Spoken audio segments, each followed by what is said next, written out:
and thank you for being here today in order to aid in my success.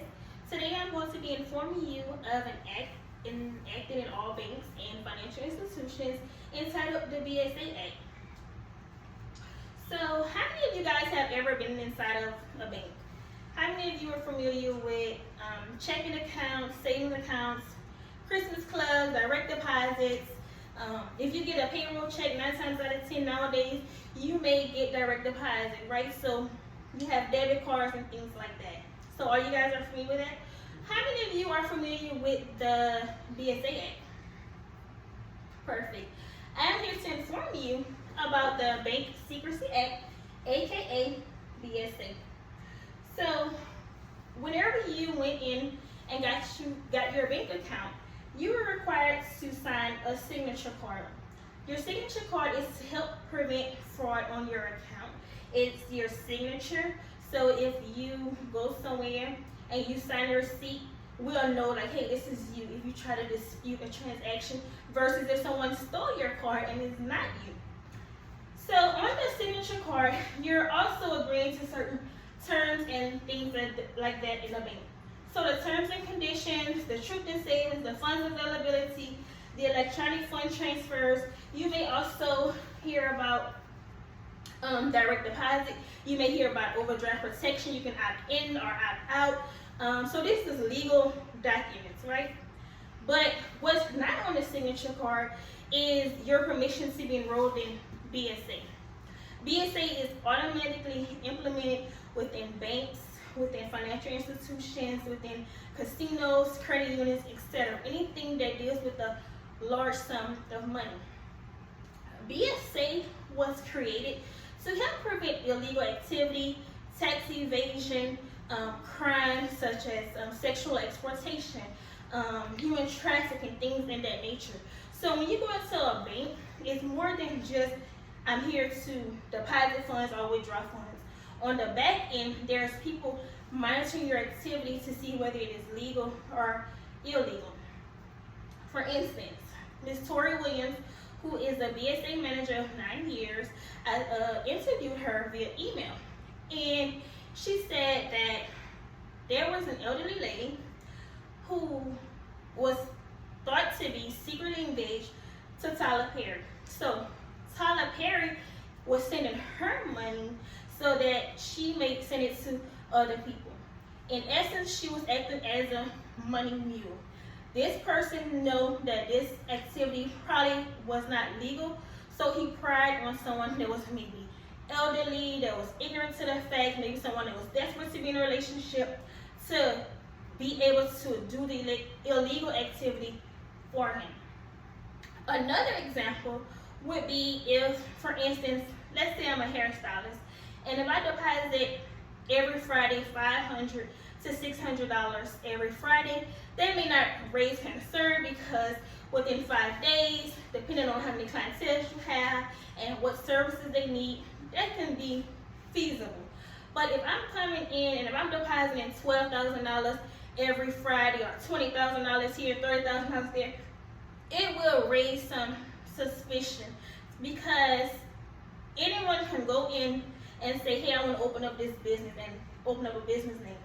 But are you really doing what you say your business is going to do? Do you really own a bakery? Do you really do hair?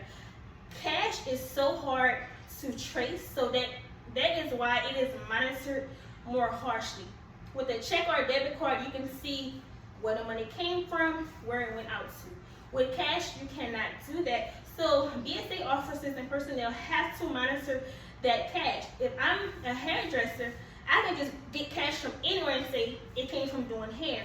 You don't know, I can be selling drugs or I can be prostituting, I can be doing illegal things. So that is why BSA have a due diligence of looking into certain criminal activities. Even if it's not suspicious, just reporting it, you'd rather be safe than to be sorry. Things like that can help save someone's life. It can save them from being, like for instance, let's say you have a grandma. And if grandma come in every first of the month or third of the month when she gets her check, and she always withdraw $500, right? But let's say this time her nephew Tommy or her grandson Tommy comes in with her, and she's like, hey, I want to withdraw my normal $500, and he's like, no, you need $800. That is elderly like abuse, and you can report that. So the tellers on the front line may not say anything at that moment, but they will send an email or pick up the phone and say, hey, this guy was pushy with her. We think that he's making her come withdraw this money, because you family members 9 times out of 10 are the ones that steal from the elderly. They abuse them. Some people have dementia, so you know, it's criminal. Even though she's being persuaded to do it, it's still like she's being forced to do something. So we can, as a prior BSA officer, I have witnessed where police have gone to these people's house and say, hey, are you okay? Are you in danger? Just to follow up to make sure, you know, nephew Tommy is not beating grandma for her money, or he's not stealing her money from her to buy drugs or anything like that. So banking goes far beyond just money transactions. On another note, although it's to catch the bad guys, it is also there to protect us, the people who have money in these financial institutions, okay? It's to protect you, because when you take a loss, then the bank take a loss. So we try and put things in order to prevent you guys from losing out on money or being scammed. You'll be surprised. I know nowadays you may get a text message saying, you owe a toll, or hey, you need to call the DMV, your license is about to be suspended. There's all kind of ways that you can be scammed, and in order to prevent that, the bankers would rather you reach out, and because it's much easier to prevent it than to recover the funds, because sometimes once the funds are gone, it's not traceable. So BSA is very important. I want to make you guys knowledgeable and aware of what, you know, kind of goes on in the BSA department. So I hope that you have found this information to be relative to you. I hope that next time you visit inside of a bank, you'll know that, hey, my assets are being monitored, whether legally or illegally.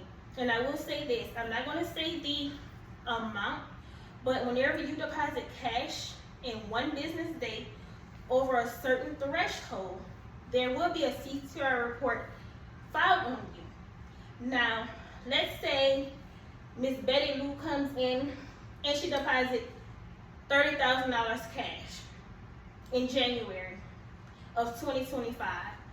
But then she comes in March and deposits $2,000. It doesn't necessarily just, a pattern has to be established. I can't just say, oh, Miss Betty Lou deposited $30,000, you know, this is fishy, this is, no. It has to be a pattern established. In order for criminal intent to be brought up against you, the police have to have something to say, hey, they can't just come one time and say, hey, you deposited $30,000, you're under review. No, it has to be an established pattern.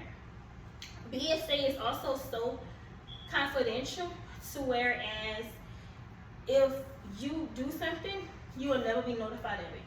BSA officers are not allowed to pick up the phone and say, hey, Miss Betty Lou, we filed a CTR report on you, or we filed a suspicious report on you because ABC. We cannot even tell the sellers. If the sellers notify us of suspicious activity, then we'll look into it. But we cannot just pick up the phone and say, hey, you know this is being filed. The report goes to FinCEN, which is a financial crimes network, and they take it from there. Once someone gets up to a certain amount, they will have the feds knocking at their door because of a case is brought up against them. You know, people may be watching them, they'll do their own investigation, but just so that you know, your funds and assets are protected because of BSA personnel. So, have a great day. Thanks for being here.